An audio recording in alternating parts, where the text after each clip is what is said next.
শশী থারুর এর ফোন আসে আর তিনি ললিত মোদীকে বলেন, how dare you ask about Sunanda Pushkar. ঠিক তখনই বক্তৃতা দেওয়ার ঠিক আগে তাকে জানানো হয় যে তাকে board of control for cricket in India, Indian premier league এবং সমস্ত ক্রিকেট অ্যাসোসিয়েশন থেকে সাসপেন্ড করা হচ্ছে। এখন বোঝার বিষয় হলো রাজস্থান ক্রিকেট অ্যাসোসিয়েশন এতটাও নির্জীব ছিল না যে ললিত মোদীর ইচ্ছামতো তিনি দখল করে নিলেন। তিনি তৎকালীন মুখ্যমন্ত্রী বাসুধারা রাজে এর সঙ্গে মিলে পুরো আরসি এর উপর নিয়ন্ত্রণ প্রতিষ্ঠা করেন। শুধু ফোনে হুমকি নয়, এর পেছনে বড় রাজনৈতিক সমীকরণও ছিল। পরে তদন্তে জানা যায় যে সুনন্দা পুষ্করের কাছে কোচি টাস্কার্স কেরালা 25% মালিকানা ছিল। 1 টাকাও বিনিয়োগ না করেই ম্যাচ ফিক্সিং বা ব্যাটিং হতে না দেওয়ার কারণে নাকি দাউদ ইব্রাহিমের কাছ থেকেও ললিত মোদী হুমকি পেয়েছিলেন। উপরন্তু আইপিএলে বিসিসিআই থেকে সাসপেন্ড হওয়ার কারণে পরিস্থিতি আরও খারাপ হয়ে যায়। আমরা সবাই জানি আজ আইপিএল এত বড় হয়ে গেছে যে স্পন্সরশিপ, মিডিয়া রাইটস, টিকিট বিক্রি, ডিজিটাল স্ট্রিমিং সব মিলিয়ে হাজার হাজার কোটি টাকা জড়িত। আইপিএল এর ব্র্যান্ড ভ্যালু $12 মিলিয়ন বেশি হয়ে গেছে। কিন্তু জানেন কি, আজ থেকে প্রায় 31 বছর আগে যখন ললিত মোদী আইপিএল এর আইডিয়া নিয়ে বিসিসিআই এর কাছে গিয়েছিলেন, তখন বোর্ড সেই আইডিয়াই বাতিল করে দিয়েছিল।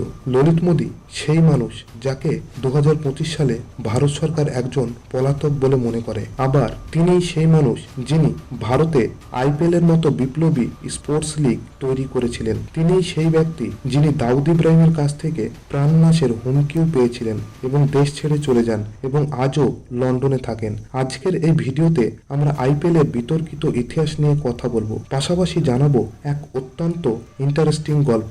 একজন আল্ট্রা রিচ ব্যবসায়ীর ছেলে ললিত মোদী সাধারণ ব্যবসায়ী থেকে বিসিসিআইতে প্রবেশ করে আইপিএল চালু করা পর্যন্ত পুরো যাত্রা। তবে বরাবরের মতো শুরু থেকেই শুরু করি। 1963 সালের কথা। প্রায় 62 বছর আগে এক মারোয়ারি ব্যবসায়ী পরিবারে জন্ম হয় ললিত মোদীর। তার পরিবার মোদী এন্টারপ্রাইজেস পরিচালনা করত।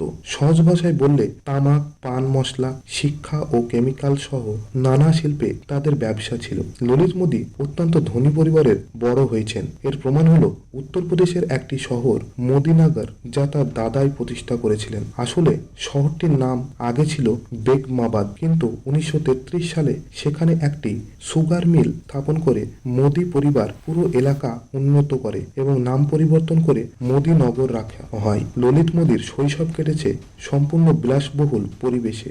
স্কুলে তার আচরণ ছিল কিছুটা বিদ্রোহী ধরনের, অর্থাৎ খুব বেশি নিয়মানুবর্তী ছাত্র ছিলেন না। তাই তার বাবা মা সিদ্ধান্ত নেন তাকে বোর্ডিং স্কুলে পাঠাবেন। 1971 সালে তাকে সিমলায় বিশপ কটন স্কুলে ভর্তি করা হয়, কিন্তু পরিবার অত্যন্ত ধনী এবং প্রভাবশালী হওয়ায় অপহরণের হুমকি আসতে শুরু করে। ফলে তাকে সেখান থেকে সরিয়ে নৈনিতালের সেন্ট জোসেফ কলেজ নৈনিতালে পাঠানো হয়। গ্র্যাজুয়েশনের জন্য তিনি বিদেশে চলে যান। কলেজের 2য় বর্ষে থাকাকালীন তিনি ও তার 3 বন্ধু মিলে ড্রাগ কেনার পরিকল্পনা করেন। পরিকল্পনা ছিল একটি মোটেলে গিয়ে 10,000 দিয়ে আধা কেজি ড্রাগ কিনবে, কিন্তু যার সঙ্গে ডিল করতে গিয়েছিল সে আসল ডিলারই ছিল না, একজন প্রতারক ছিল।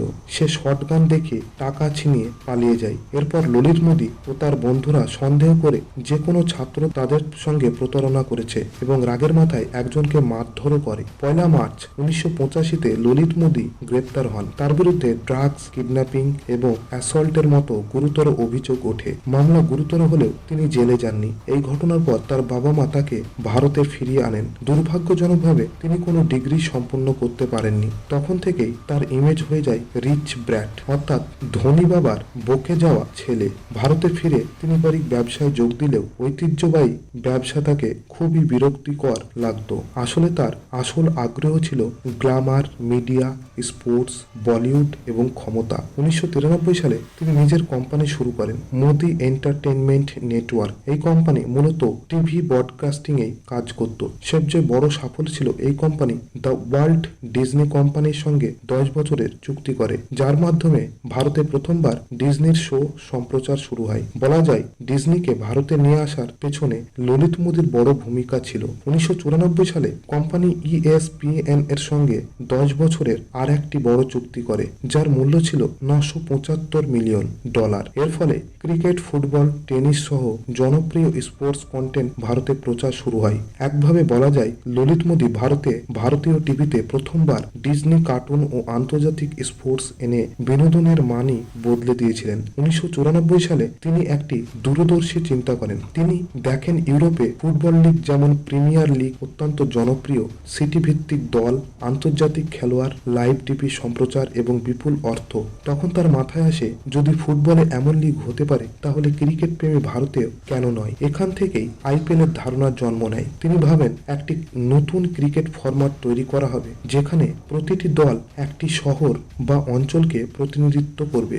ভারতীয় ও বিদেশি খেলোয়াড় একসঙ্গে খেলবে, সব ম্যাচ টিভিতে দেখানো হবে এবং প্রতিটি দলের ব্যক্তিগত মালিক থাকবে, যাতে মানুষ সহজে সংযোগ করতে পারে। এই চিন্তা থেকে তিনি আইপিএল এর পুরো ব্লুপ্রিন্ট তৈরি করেন। 1995 সালে প্রথমবার বিসিসিআই এর সামনে আইডিয়াটি উপস্থাপন করেন। এখান থেকে বোঝা যায় আইপিএল আসলে ললিত মোদির ব্রেন চাইল্ড। কিন্তু সমস্যা হলো, তিনি যা ভেবেছিলেন তার ঠিক উল্টো ঘটে। তখন বিসিসিআই এর প্রেসিডেন্ট ছিলেন আই.এস. বিন্দ্রা এবং সেক্রেটারি জগমোহন ডালমিয়া। বোর্ডের বেশিরভাগ সদস্য ঐতিহ্যবাহী ক্রিকেট কাঠামোর সমর্থক ছিলেন। বিসিসিআই মনে করেছিল প্রাইভেট মালিকানা ক্রিকেটকে অতিরিক্ত বাণিজ্যিক করে ফেলবে, খেলোয়াড়দের মধ্যে অনুগত্যের সমস্যা তৈরি হবে এবং বোর্ডের হাত থেকে নিয়ন্ত্রণ ও অর্থ বেরিয়ে যেতে পারে। ফলে ললিত মোদির আইপিএল আইডিয়া বাতিল করে দেওয়া হয়। এই প্রত্যাখ্যান থেকে তিনি একটি গুরুত্বপূর্ণ শিক্ষা পান। শুধু শক্তিশালী আইডিয়া থাকলেই হয় না, যতক্ষণ না সেই আইডিয়া সিস্টেমের মধ্যে জায়গা পায় ততক্ষণ সেটি কাগজের টুকরোই। আর কোনো সিস্টেমে